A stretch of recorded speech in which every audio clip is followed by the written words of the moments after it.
Hai kawan pajak, yuk ngerujak, ngobrol seru, pajak.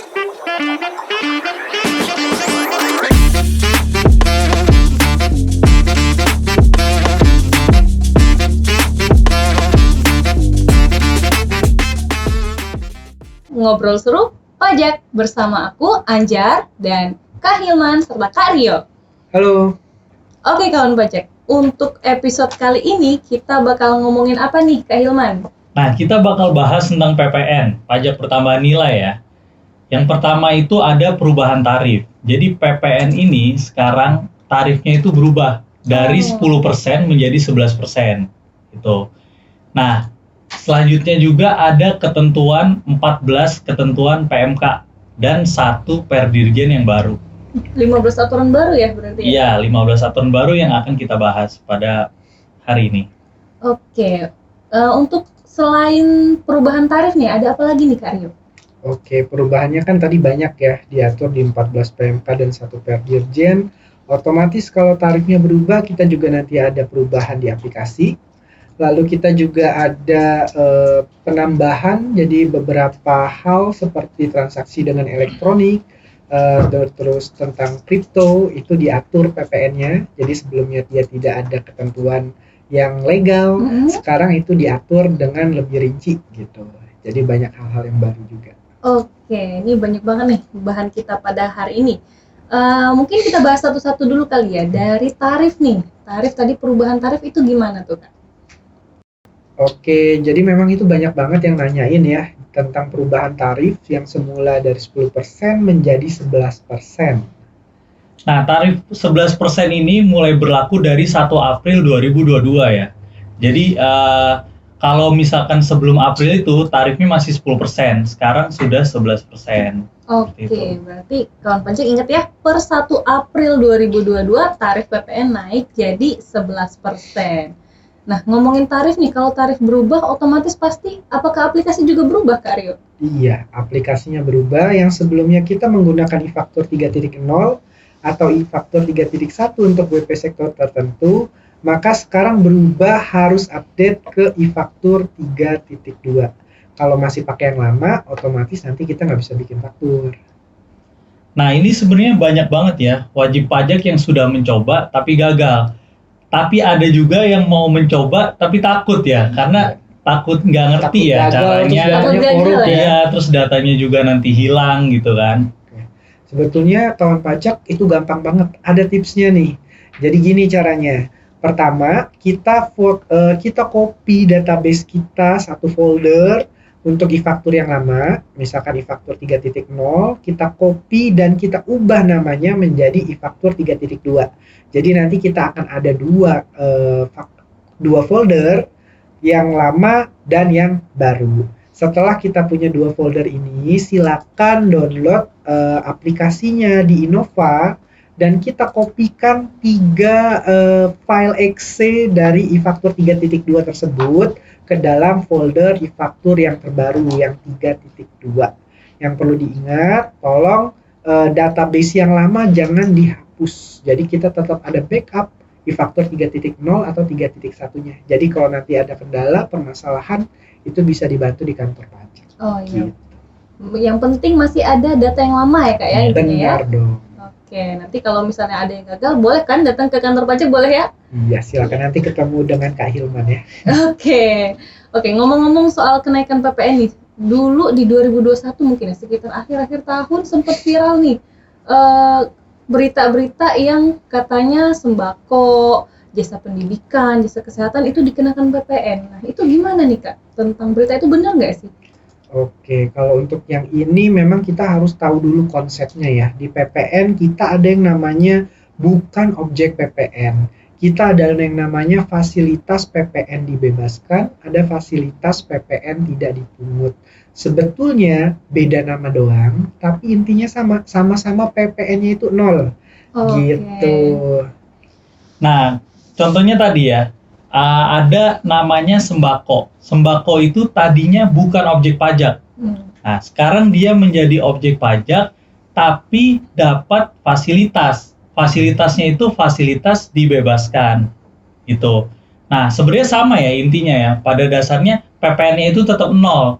Cuma sekarang diubah istilahnya dia objek pajak yang mendapat fasilitas dibebaskan. Tapi sama-sama 0 ya. Iya, tapi sama-sama 0. Kenapa sih ada perubahan istilah gitu? Nah, kita ambil contoh aja ya.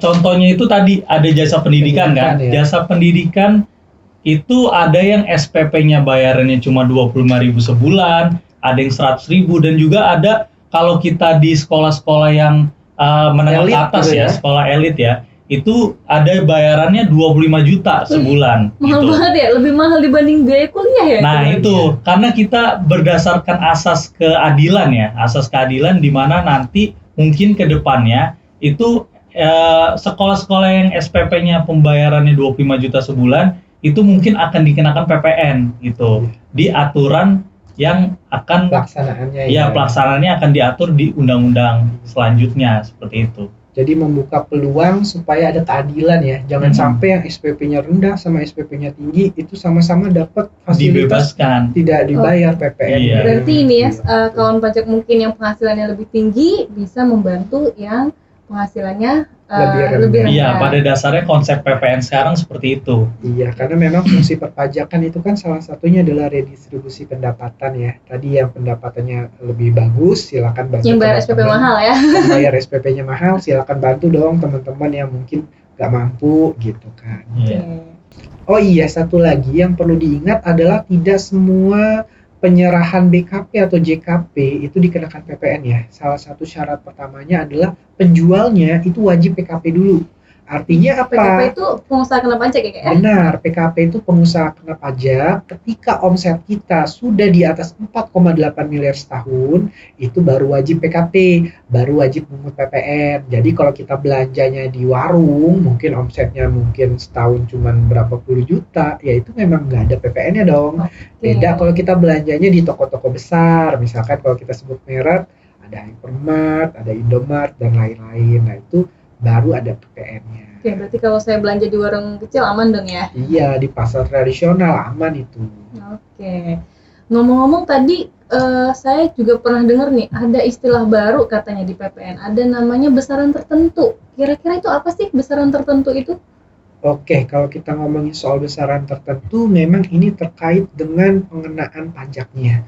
Karena cara ngitung PPN itu adalah tarif dikali dengan harga. Ya. Harga ini kalau di kita disebutnya DPP, dasar pengenaan pajak. DPP sendiri kalau dulu itu ada dua jenis, yaitu harga jual dan DPP nilai lain. Kalau sekarang ditambah satu lagi yaitu besaran tertentu, seperti itu. Nah, sebenarnya perlu diketahui ya, karena kan ini ada banyak ya. Sebenarnya besaran tertentu itu hanya mengakomodir beberapa sektor saja yang perlu kita ketahui gitu. Contohnya yang pertama ada LPG subsidi gitu. Terus juga ada barang hasil pertanian. Contohnya itu TBS sawit, kopi, karet, dan lain-lain. Itu yang banyak di Bengkulu itu ya Kak ya? Iya. Ini yang perlu diketahui ya. Terus juga nanti ada namanya KMS, kegiatan membangun sendiri. Oke. Kalau nggak salah saya pernah dengar deh ini KMS ini katanya sempet Viral jadi ya. viral juga nih Iya, di benar. beberapa waktu Katanya lalu nih. objek pajak baru ya. Iya, katanya Bener nggak pajak sih baru. sebetulnya? Gimana Nah, Kak? sebenarnya KMS ini bukan objek pajak yang baru ya. Ini perlu digarisbawahi. KMS itu bukan pajak baru. KMS ini sudah berlaku sejak tahun 95 ya, kalau nggak salah ya. Dari tahun 95, hanya saja ada beberapa perubahan di undang-undang yang terbaru ini tentang KMS. Jadi seolah-olah Muncullah pajak baru. iya, gitu. muncul isu-isu, oh kita membangun rumah kena pajak gitu. Padahal Oh. sebenarnya sudah kena pajak gitu. Dari dulu Dari sudah dulu ada. ya? Iya, Tapi dari dulu sudah ketentuannya ada perubahan. ada kriteria tertentu yang dikenakan KMS ini. Kira-kira Seperti kenapa itu. nih Kak ini KMS ini kok kita membangun sendiri tapi kena PPN gimana tuh? Sama ya, konsepnya itu kan tadi PPN adalah keadilan. Dimana kalau kita belanja, bukan belanja ya, kita beli rumah dari Iya. pengembang real estate, itu kan sebenarnya ada PPN-nya. Oh iya. Nah, kalau kita bikin rumah sendiri, nah itulah dikenakan PPN KMS supaya adil. Kalau kita beli rumah real estate ada PPN, kita bangun rumah sendiri juga ada PPN. Tapi enaknya kalau KMS ini dia tarifnya lebih kecil. Karena kalau yang normal kan 11%. Iya. Kalau KMS ini hanya 11% kali 20%. Jadinya sekitar 2,2% 2,2. ya. Dan dia ada batasannya juga. Nggak semua rumah itu dikenakan KMS. Hanya kalau luas bangunannya di atas 200 meter dan lain-lain. Jadi kayak ya untuk rumah mewah mungkin ya. Oke, berarti nggak semua ya kena KMS ini ya. Benar. Oke, dan mungkin tadi untuk besaran tertentu ini berarti tidak semua wajib pajak ya Kak ya untuk dikenakan atas besaran tertentu ini ya. Dia hanya Benar. mengakomodir beberapa sektor Sektor saja. aja ya Oke. kalau DPP nilai lain. Yang sudah besaran disebutin tadi ya? tertentu, benar. Oke, mungkin teman pajak kita mungkin langsung masuk aja ke bahasan yang terakhir nih. Kalau ngomong-ngomong soal PPN pasti ada yang namanya faktur. Nah, saya dengar juga nih ada ketentuan baru nih mengenai upload faktur. Apa tuh Kak? Nah, faktur sekarang itu uploadnya dibatasi, jadi dikunci ya. Kalau misalkan wajib pajak sudah punya nomor faktur, itu sekarang nggak bisa seenaknya buat faktur gitu. Misalkan, Mundurin gitu ya. iya biasanya ada nih wajib pajak, kita masih punya nomor faktur sisa, kita bikin aja faktur mundur gitu. Sekarang udah nggak bisa. Oh, Nah, gitu. sekarang itu aturannya paling lambat upload faktur itu tanggal 15 bulan berikutnya. Jadi contohnya nih, misalkan Kak Anjar ya baru mau buat faktur bulan Mei. Bulan Mei itu udah nggak bisa karena udah telat. Kita batas upload faktur bulan Mei itu di tanggal 15 Juni. Sedangkan sekarang sudah tanggal 20-an ya. Sekarang jadi udah telat gitu. Jadi kalau bisa ya sekarang udah nggak bisa mundur-mundur Nah, lagi. jadi nggak bisa ditunda-tunda gitu Nggak ya? bisa Nggak gitu. boleh ya. Oh, nggak boleh ya? Karena sebetulnya secara ketentuan memang faktur itu kan dibuat pada saat kapan penyerahan barang atau jasa atau pada saat pembayaran mana yang lebih dulu gitu kan. Tapi selama ini karena dari sistem itu bisa dimundurin, nah ini banyak yang ngakal-ngakali nih. Kadang-kadang sampai setahun ya Kak Ilman Iya. ya Lama banget dimundurin. ya setahun. Lama banget gitu, Selama dia punya nomor kebangetan. faktur kan bisa. Nah kalau sekarang ya mundurnya nggak boleh jauh-jauh lah, paling lambat tuh tanggal 15 bulan berikutnya. Biar kasihan Gitu. nggak kasihan pembelinya juga kali ya Kak ya. Benar, supaya kan faktur pajaknya udah jadi gitu kan, pembeli juga bisa dapat faktur pajak masukan. Oke. Nah, ini kan tadi dikunci tuh ya Kak ya sampai tanggal 15 bulan berikutnya. Gimana nih kalau misalnya ada kawan pajak yang ternyata fakturnya misalnya yang bulan Mei tapi belum diupload sampai sekarang. Itu kan udah Kelupaan telat gitu ya, lupa kelupaan gitu. atau sengaja nih. Atau sengaja lupa mungkin lupa. Oke, Itu lupa gimana ya. tuh kalau telat gitu Kak? Iya, jadi gini, kalau misalkan fakturnya adalah untuk bulan Mei, kan seharusnya untuk Juni sudah terlambat, karena uploadnya paling lambat tanggal 15. Jadinya mau nggak mau, caranya kita majukan. Faktur tersebut yang harusnya dibuat bulan Mei, akan kita buat menjadi bulan Juni, paling lambat diupload adalah tanggal 15 Juli. Tapi ingat, karena ini statusnya terlambat buat faktur, itu bisa kena denda. Dendanya adalah pasal 14 ayat 4 Undang-Undang KUP. Dia sekitar 1% dari nilai transaksi. Jadi gede banget. Tolong kalau bisa ini dihindari. Gitu. Jangan ditunda-tunda ya kawan pajak ya. Benar. Dan satu lagi nih, kalau misalkan kita bikin faktur pajaknya lewat 3 bulan, jadi ditunda-tundanya lewat 3 bulan, selain bisa kena denda 14 ayat 4, bagi rekanan kita itu akan tidak bisa menjadi pajak masukan gitu. Jadi kasihan, yang dihukum bukan hanya penjual, Tapi tapi pembeli pembelinya juga. juga, Kena. gitu. Oke, jadi jangan sampai kita semua menunda-nunda nih upload faktur karena sekarang udah dikunci ya di aplikasinya ya. Benar. Oke, berarti kalau lewat tanggal berarti statusnya reject ya kayak kalau nggak salah. Pasti reject. Iya, Mau pasti nggak reject. mau akan kita majukan. Dan itu jadi pasti tolak. Baik kawan pajak, untuk materi kita di episode kali ini tentang PPN cukup sekian dulu. Jangan lupa tadi ada beberapa poin penting yang harus kawan pajak ingat. Yang pertama itu mulai 1 April ada perubahan tarif ya PPN dari 10% menjadi 11%.